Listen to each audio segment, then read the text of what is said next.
ছোট্ট গ্রামে এক ছোট্ট ছেলেটির নাম ছিল রাজু। তার বাবাকে নিয়ে অনেক চিন্তা করত।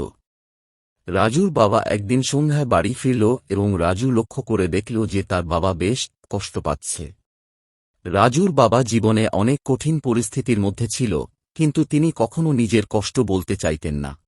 রাজু তার বাবাকে জিজ্ঞাসা করল, বাবা, তুমি কেন এমন কষ্ট পাও? তার বাবা হাসল এবং বলল, রাজু, জীবনে কষ্ট তো থাকবেই, কিন্তু যে কষ্টকে পারিয়ে যেতে পারে সেই সত্যিই সফল হতে পারে।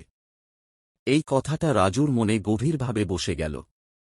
সে শিখল যে জীবনে ছোট ছোট কষ্টগুলোকে প্রশ্ন না করে বরং সেই কষ্টগুলোকে শিক্ষা হিসেবে গ্রহণ করতে হয়।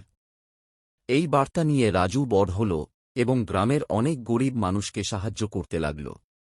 সে জানতে পারল যে জীবনে শুধু নিজের কষ্ট নয়, অন্যদের কষ্টও বুঝতে হবে। এইভাবে রাজু গ্রামের মানুষের ভালোবাসা এবং সম্মানের পাত্র হল। এখানে শেষ হল রাজুর ছোট্ট গল্পটি, যেখানে সে তার বাবার কাছ থেকে শিখল যে জীবনের সব কষ্ট আর সফলতা সামনে রেখে সে ভালো মানুষ হতে পারে।